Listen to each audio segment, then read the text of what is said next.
প্রিয় দর্শক, সবাইকে হেডলাইন 24 ইউটিউব চ্যানেলের পক্ষ থেকে স্বাগত জানাচ্ছি। আজ আমি বাংলাদেশ জাতীয় দৈনিকের পত্রিকাগুলোর কিছু কিছু হেডলাইন পাঠ করার চেষ্টা করছি, সাথে থাকুন। প্রথমে প্রথম আলো। গুলিস্তানে চাঁদাবাজির প্রতিবাদে আয়োজিত জামায়াতের মিছিলে হামলা, অভিযোগ বিএনপির বিরুদ্ধে। দিল্লিতে দাফন হওয়া আওয়ামী লীগ বাংলাদেশ আর রাজনীতি করতে পারবে না, স্বরাষ্ট্রমন্ত্রী। ফ্যামিলি কার্ড প্রতিটি বাড়িতে যাবে, সমাজ কল্যাণ মন্ত্রী। এরপরে বাংলাদেশ প্রতিদিন। অলাভজনক রাষ্ট্রায়ত্ত কারখানা চালুর প্রক্রিয়া দ্রুত শেষ করার নির্দেশ প্রধানমন্ত্রীর। শনিবার ছুটি ভেবে কেন্দ্রে দেরিতে, পরীক্ষা দিতে পারলেন না শিক্ষার্থী।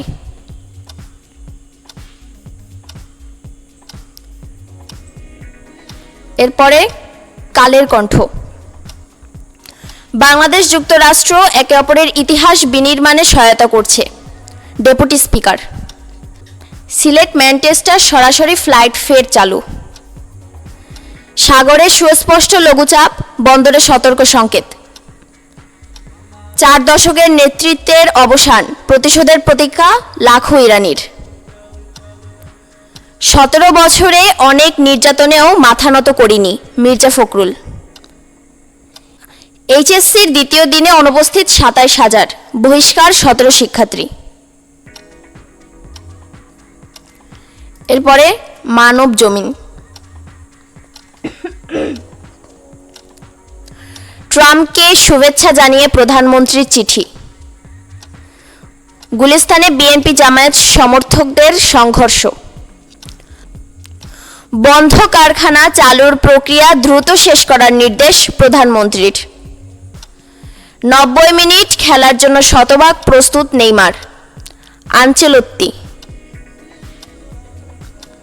বাংলাদেশ ও যুক্তরাষ্ট্রের মানুষের সম্পর্ক আরও দৃঢ় করতে চাই, ক্রিস্টিয়ানসেন। আর্জেন্টিনা কেপ ভার্দের ম্যাচে রেকর্ডের মহাসমুদ্র। এরপরে the daily star Bangla. Photo story অথবা ছবিতে আলী খামেনের শোকযাত্রা। শিক্ষক ও সাংবাদিক শাহিদ কামাল মারা গেছেন।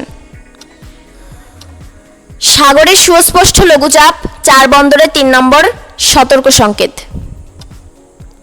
স্বাস্থ্য খাতে দুর্নীতি করলে বদলি নয়, চাকরিচ্যুত করা হবে, স্বাস্থ্যমন্ত্রী।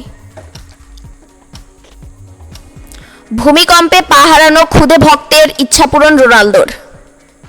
ভূমিকম্পের পর ঢাকায় ভয়াবহ অগ্নিকাণ্ড ছড়িয়ে পড়তে পারে যেভাবে। প্রিয় দর্শক, আজ এ পর্যন্তই। দেখা হবে অন্য কোনো ভিডিওতে। ধন্যবাদ।